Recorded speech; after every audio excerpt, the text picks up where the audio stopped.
got the money from his cash register and loaded his car up with food and took off for the mountains and left his wife and children at home. New York City was just demolished, and they were coming closer.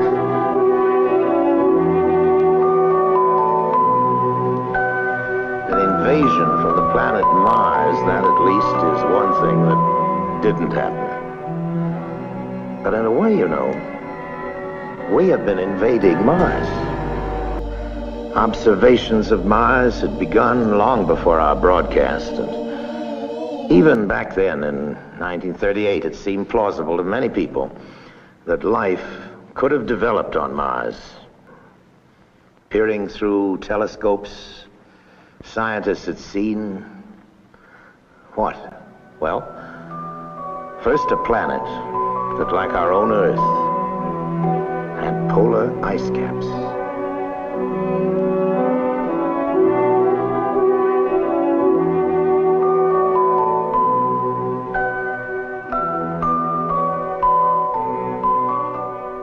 They were fascinated to see that the ice caps grew and receded with each year.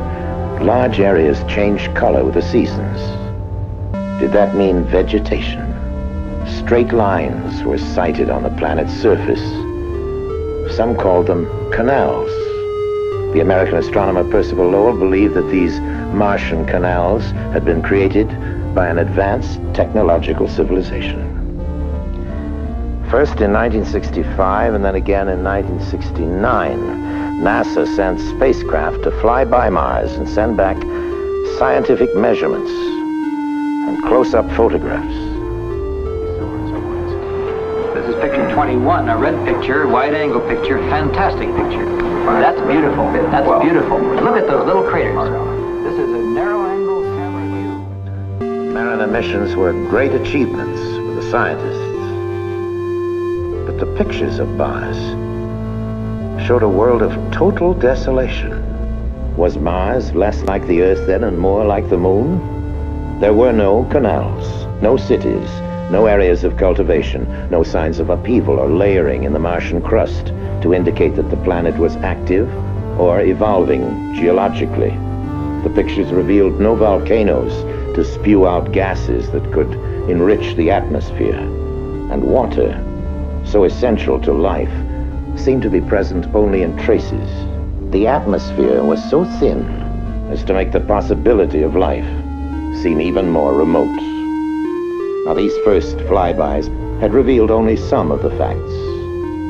But all the same, the exploration of Mars and of all the other planets of the solar system was actually getting underway. I can't feel that any person with any soul can look out on that universe that surrounds us and can imagine the immensity of it and the history of it without being rather impressed with the idea that we, as little atoms made of the same stuff those stars are made of, have the capability to regard the other part of the universe. One piece of the universe has the ability to look at another part of the universe and wonder about it. That's a very amazing thing, and it brings into one's mind all kinds of thoughts about religion and philosophy and so on. But don't ask me about life on Mars, okay? Here on our planet, microbes have adapted to survive the most hostile conditions. Arid deserts, the frozen Himalayas, in trenches under thousands of tons of pressure in the ocean deeps. Biologists at Ames Laboratory are discovering adaptive capabilities in life forms that a few years ago would have been regarded as fantastic. Within the cooling systems of atomic reactors, organisms have been discovered flourishing, where radiation could be expected to destroy any living thing. In hospitals that use ultraviolet for sterilization, strains have been found resistant to the killing radiation. Biologists are growing organisms in salt solutions, in acids, in alkalines, in ammonia gas, in boiling hot springs, in ice that is thawed for part of every day. In the vacuum of a space simulator, life forms have been flourishing for years, without oxygen.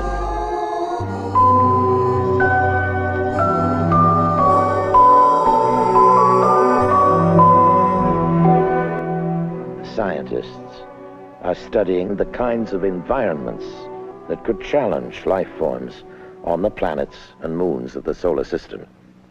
In 1971, Mariner 9 arrived at Mars equipped to go into orbit and stay for a while. A good thing, too, because when it arrived, Mars' surface was obscured by a global dust storm. As the storm abated, a whole new Mars began to make its appearance. The first feature that swam into view, poking up through the dust, appeared to be a huge impact crater. But it stood miles above the Martian lowlands on the peak of an immense mountain, Nix Olympica. And as the dust settled further, the stunning truth emerged that the mountain on Mars was indeed a gigantic volcano. So, geologically, Mars was not a dead planet after all.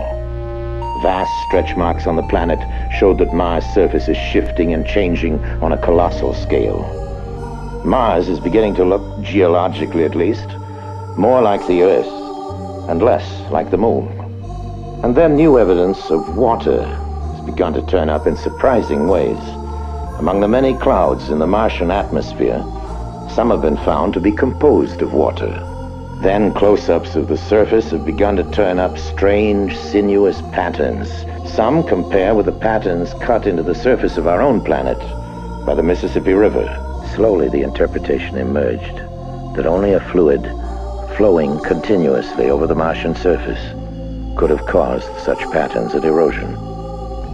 Some scientists didn't agree, but astronomer Carl Sagan theorized that Mars indeed contained a great deal more water than we'd supposed.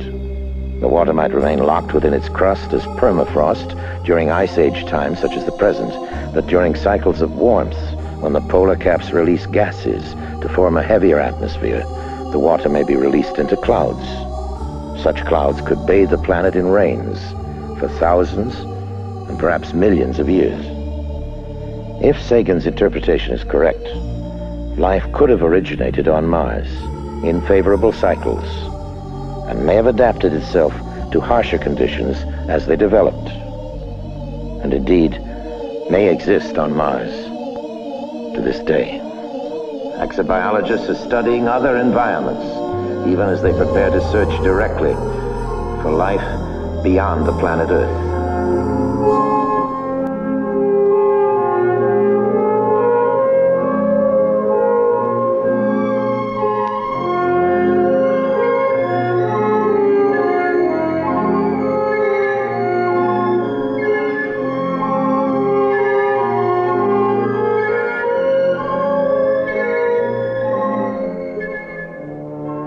Flying by Jupiter, Pioneer 10 confirmed estimates that within its atmosphere are combinations of gases similar to those in which life originated on Earth. While a second Pioneer is being aimed to curve past Jupiter and fly by Saturn, Earth-based measurements show that a moon of Saturn, nearly the size of the planet Mercury, contains an atmosphere, water, and surprising warmth.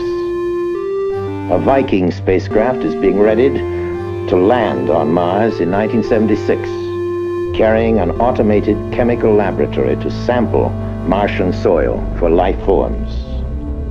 In that case, the creation of life anywhere in the universe would be more the rule than the exception. In that case, there may be other intelligent civilizations. This symposium at Boston University is now being discussed by serious thinkers the world over. It's that the number of stars in our galaxy alone is so staggeringly large, of the order of 10 to the 11 or more. The probability of stars having planetary systems is so high, we think perhaps half. The probability that those planetary systems might be comparable with our own, and that the stars have some kind of an ecosphere, a sphere in which the radiation is suitable for life, that it's not too hot, not too cold, meeting the other criteria, seems so reasonable. These bits of information have come from astronomy primarily. And then we join with the biochemists who tell us about the probable evolution of life here on Earth. the kinds of elements that are necessary for it, DNA molecules and amino acids and the like.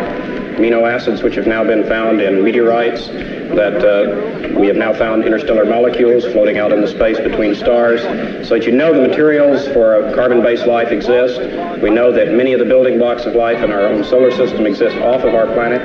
If you put these kinds of probabilities together, it begins to lead to the sorts of conclusions that we started with as an initial premise, and which apparently no one on the panel has disagreed, and that is that life must exist in the universe, and it must exist quite abundantly. The most optimistic estimates, in the view of many, about the number of civilizations that there might be in the galaxy is of the order of 1 million, which means that only one in a few 100,000 stars has such civilizations. That would mean 1 billion such places just in our own galaxy that might contain life. As I believe there's a society of these groups, not just one. There are probably very many. There's only one, we have no hope of finding them. There are probably thousands, maybe as many as 1 million. They probably already have had a long history of this same experience of finding new ones and bringing them into the network. And I would imagine if an advanced civilization wanted to talk to us, they would say, oh, well, look, those guys must be extremely backwards. Go into some ancient museum and pull out one of those, what are they called, radio telescopes, and beam it at them. Our present technology is able to detect ourselves anywhere in this galaxy of about 250 billion stars.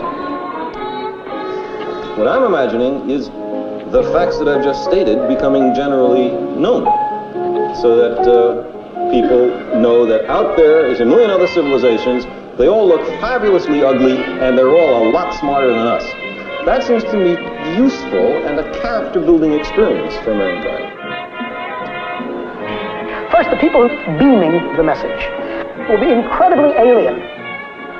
I think the most important thing that it will bring to us, if we can finally understand it, will be a description, if it exists at all, of how beings disposing of great technology were able to fashion a world in which they could live and persevere and maintain something of worth and beauty for a long period of time. Out there, not with death rays, but with cameras. Not to conquer, but simply to learn.